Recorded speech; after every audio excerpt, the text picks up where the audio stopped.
I am here with Alexander Mercouris, editor-in-chief of the Duran. Alexander, now that the Intel Senate Committee has conclusively stated that there was no such thing and there is no such thing as Trump-Russia collusion, we have an article via John Solomon on the Hill where he is starting to connect a lot of dots between Hillary Clinton, Glenn Simpson of Fusion GPS, and various Russian oligarchs. And he's also connecting the Democrat Party to this entire web as well. And what Solomon is showing is that there are very deep, very strong connections between Clinton, the Democrat Party, Fusion GPS, and Russian oligarchs. This is a much stronger case for the quote-unquote collusion narrative than anything Trump and the Trump organization has been accused of. What's going on? What is John Solomon uncovering? Devin Nunes has also talked about this as well, and he's yelling, yeah. He's talking about getting an in-depth investigation about this as well. What's going on here? Well, indeed, and I think this is an important point because, of course, you were talking about the collusion narrative between the Donald Trump and the Trump campaign and the Russians. A lot of that has revolved around notional commercial connections between the Russians and Donald Trump. And what we've established in all our various discussions is that there are actually hardly any. There was this project that Michael Cohen was pushing for Donald Trump to build a hotel in Moscow. And as we've discussed many times, that hotel was never got built. And there's no real evidence that Donald Trump did have any great financial and economic interest in Russia. What it now turns out, however, is that Hillary Clinton and Bill Clinton and the Clintons all did. And they had extensive involvement with all kinds of people, with Oleg Deripaska, the famous, or rather notorious Russian oligarch who was recently sanctioned by the United States, with other people, and the Clintons were also pretty heavily involved in all sorts of activities, like they looked the other way whilst Hillary Clinton was Secretary of State to the Uranium One acquisition by the Russians, despite the fact that there was extensive evidence apparently about corruption involving that acquisition, and it seems that they materially benefited from it. So there's been accusations by the Democrats against Trump for doing for doing things which Trump wasn't doing, but which it turned out that the Clintons and Hillary in particular, but also Bill, were actually doing. I mean, there's even an incident where Bill Clinton apparently turned up in Moscow and gave a lecture there and got paid $500,000 for doing it. I mean, Donald Trump has never done anything like that. And you only have to take a step back and imagine how it would have been reported if he had. Just imagine what people would be saying if Donald Trump had gone to Moscow and given a lecture and been paid $500,000 for doing it. It would be all over the media. So, very properly and understandably, the Republicans are now saying, and John Solomon is saying, and other people are saying, and I am saying, if what is sauce for the goose should be sauce for the gander. If you're going to spend all this time ferreting around Donald Trump's business affairs, looking for something which isn't there, then isn't it time you spent, you shouldn't be doing the same thing with Hillary and Bill Clinton's business affairs, given that in that case it does seem to be there. All right. But there, go on. Yeah, but there is another perspective to this, which is, of course, it does actually overlap with the Russiagate investigation itself, because one of the most interesting things in John Solomon's article, in fact, there's two articles, but there's one which is particularly important, is that, of course, it turns out that, in fact, the Clintons and Fusion GPS and Christopher Steele seem to have used their Russian connections to concoct the Steele dossier, which was used to try to discredit Donald Trump. So that, in fact, speaks of collusion between the Russians and the Clintons during the election, not between Donald Trump and the Russians. Right. And that's where I want to go with this a little bit. Let me read you a quote with what Devin Nunes told The Hill. He said, "There is obvious collusion the Democrats had through Glenn Simpson and through Fusion GPS, that they were talking directly to Russia." Now, the key player in all of this, the entire Trump-Russia collusion narrative, has been Glenn Simpson and Fusion GPS. And it turns out that Devin Nunes is referring to the fact that instead of Trump actually having connections to Fusion GPS, it was Hillary Clinton and the Democrats that were in deep contact with Fusion GPS, who was in deep contact with Steele and with Russian oligarchs. Is that how this is shaping out to be? Because if that's the case, then, as Nunes also points out, there should be some sort of investigation to follow these allegations and this claim. Absolutely. And can I make a point here? I mean, the point about Fusion GPS, which I think a lot of our viewers may not be aware of, is that they were acting, Glenn Simpson and Fusion GPS were acting for various Russian business people and oligarchs. If we go back to that famous meeting in Trump Tower between Donald Trump Jr. and that Russian lawyer, Natalia Veselnitskaya at that time was acting for a group of Russian businessmen who had also instructed Glenn Simpson and Fusion GPS. There was a court case in which they were involved in the United States, and Veselnitskaya was acting for them as Fusion GPS was. And directly after that meeting in Trump Tower, whom did Veselnitskaya go to see? She went to see Fusion GPS. There is a connection there. And Fusion GPS had extensive contacts with Russia, even if you only single out that particular case. In fact, they seem to have had even more connections than they are saying. Now, the other thing to say is, of course, that we now know a lot more, it turns out, about the kind of people that Fusion GPS and Christopher Steele, the a compiler of the Trump dossier, were in contact with. And it turns out that the major source for the Trump dossier was an ex-Russian intelligence officer who was actually at that time retired and living in the United States. So he was not actually directly plugged into the Russian intelligence community, as the Steele dossier rather implies.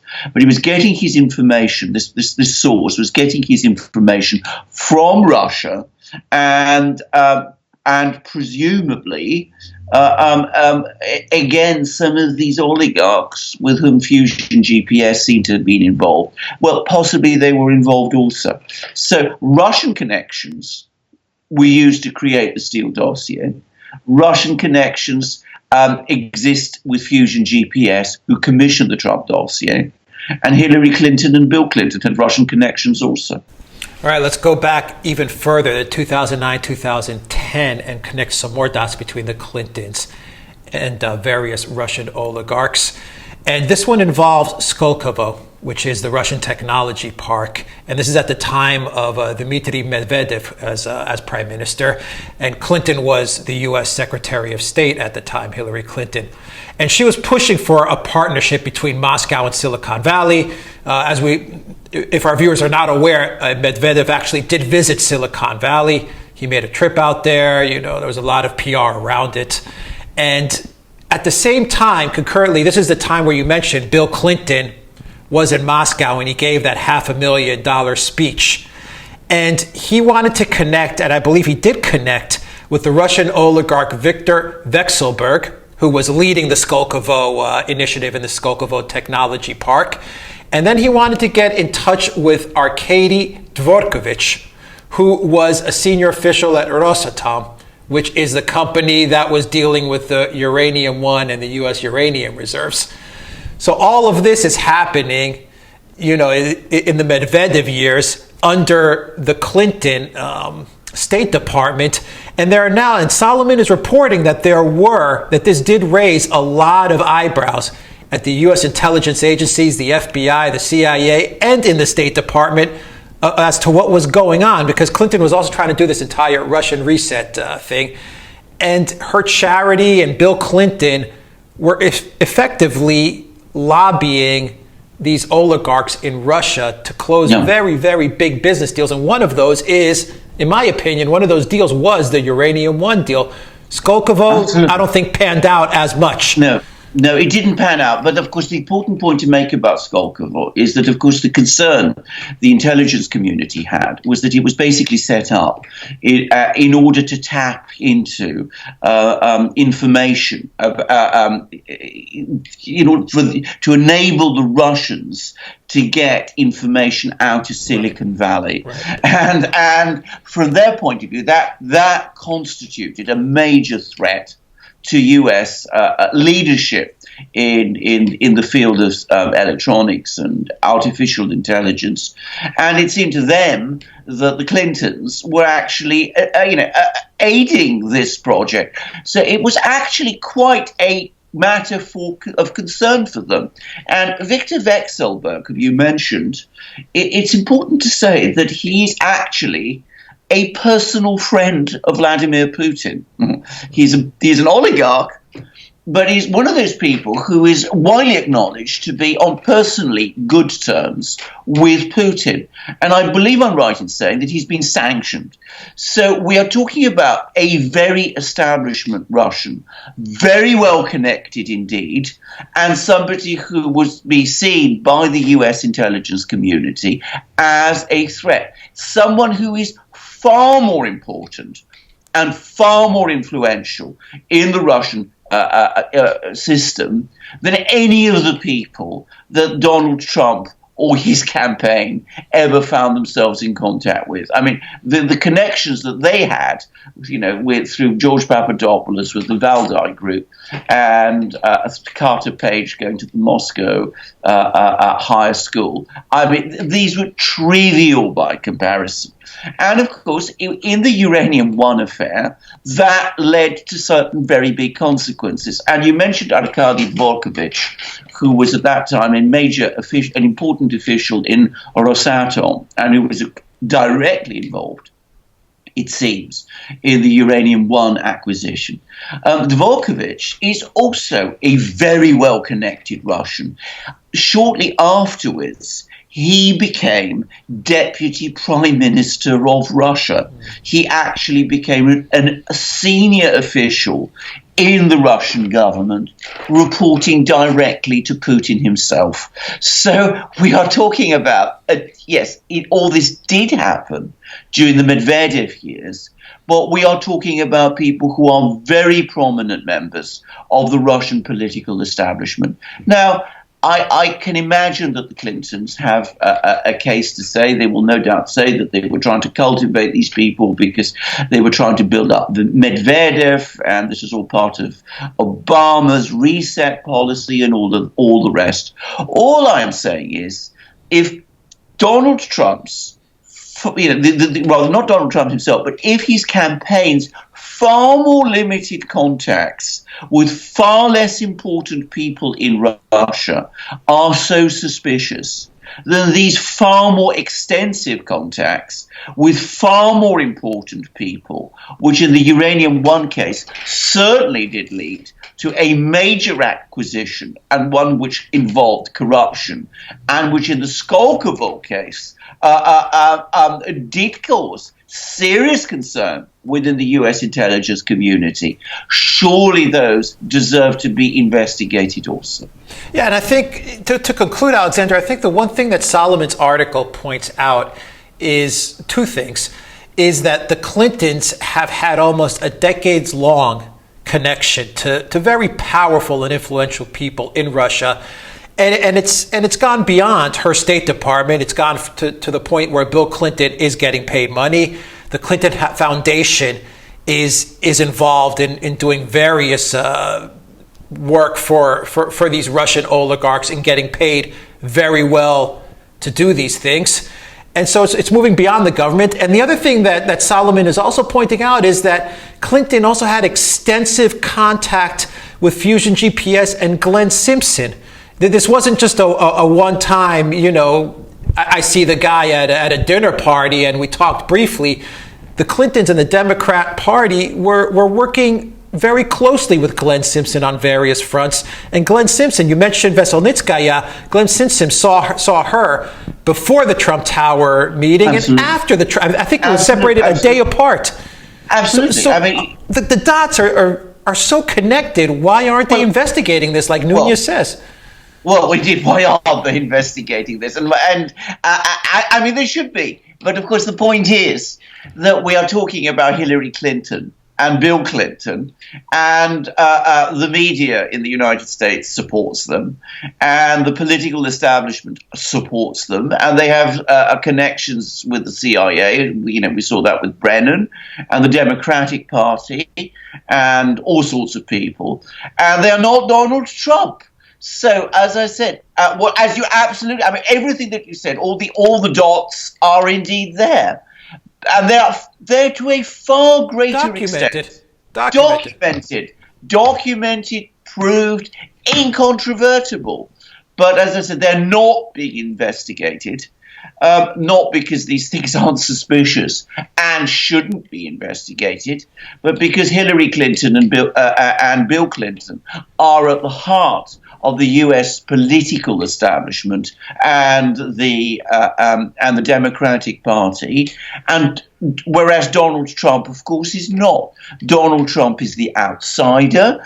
Donald Trump is the enemy. Donald Trump is the person who must be destroyed. So this is why these are not being investigated. But perhaps, who knows, they will be. Now that we know that there wasn't collusion between the Donald Trump campaign and the Russians, the time has surely come, if collusion with the Russians is such a serious issue, that what Hillary Clinton and Bill Clinton were doing ought to be looked at a lot more closely. And if they have questions to ask of them, they should be asked. And I'd be very interested to hear the answers. Can I add one final point, which is what you were talking about, that it went beyond Hillary Clinton's work in the State Department. One of the major concerns I think a lot of people have about the Clintons, both Bill and Hillary, is that there is no very clear line between what the Clintons did as part of their governmental work and what they did in terms of their business activities. There doesn't seem to have been any real separation at all. So they don't seem to have been particularly concerned about doing something that involved Russian oligarchs, which might be part of their official work in the State Department, but which another part of the Clinton organization, say the Clinton Foundation, might have benefited from. There was never these clear dividing lines that one would have expected and which there should have been. Yeah, and I think it's also it's also important to point out that the Clinton Foundation wasn't only doing these deals with Russia. I mean, they were doing it with a lot of countries, from Saudi Arabia to Qatar. I mean, the list is extensive as to which countries were donating to the Clinton Foundation in return for favors from the Hillary Clinton State Department. Absolutely. I mean, Russia is only a small part of it. I don't think it's even an important, a big part of it. But it's the issue of connections to Russia has been made. A presidency, Donald Trump's, has been crucified around it.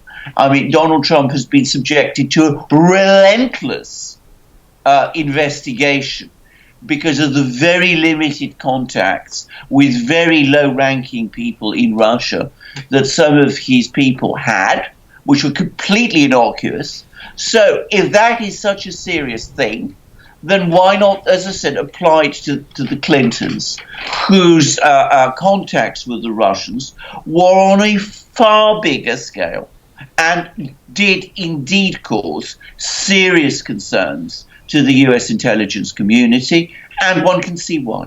Maybe it's time for the incoming AG, Mr. Barr, to take this investigation up.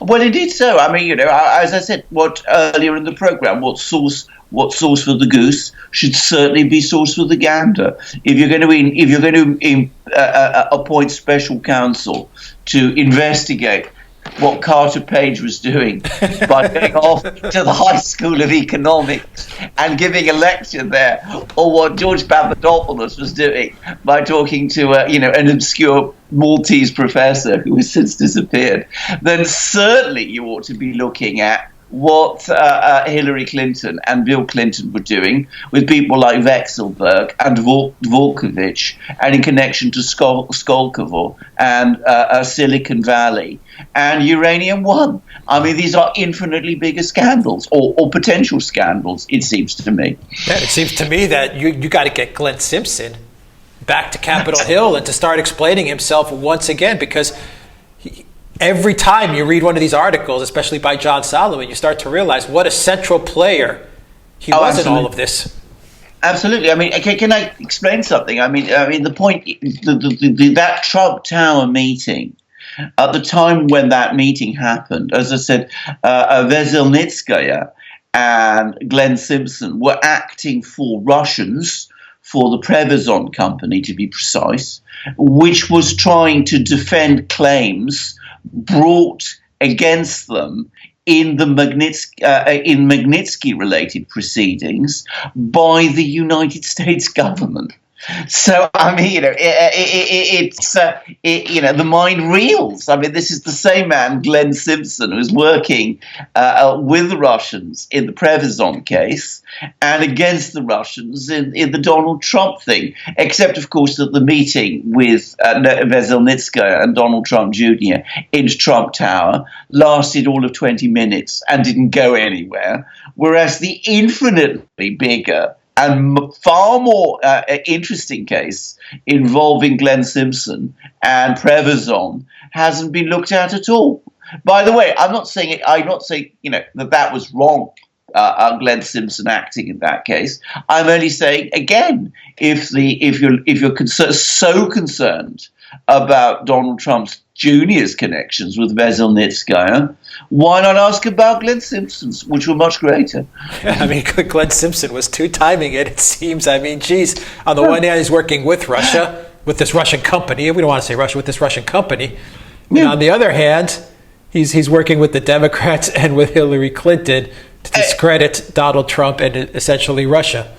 Indeed, and making a lot of money at the same time, which is, of course, what his real concern was. I mean, that was what it was always about for him. And as I said, he's obviously somebody who markets himself as some kind of political hitman, and that's what he was doing. He was doing it for the Russians in the present, for the Prevezon company in the Prevezon case, and he was doing it for the Democrats in the election against Donald Trump. A political hitman for hire. Anybody. A political hitman for hire by anybody. All right, exactly. Alexander Mercouris, Editor-in-Chief of the Duran, thank you very much. Guys, if you like this video, click on that subscribe button down below. That subscribe button, click on it. Also, click on that notifications bell to make sure you get notifications every time we push out a new video. Visit the Duran shop, buy a t-shirt. That really, really helps us out a lot. And you can donate to the Duran. PayPal and Patreon links are in the description box down below. Don't forget, you can follow us on iTunes and Soundcloud, and you can get this show in audio format, so follow us there as well. And go to theduran.com and see all the articles that Alexander links up to every day. Alexander Mercouris, Editor-in-Chief of the Duran, thank you once again. Till next time, everybody, take care.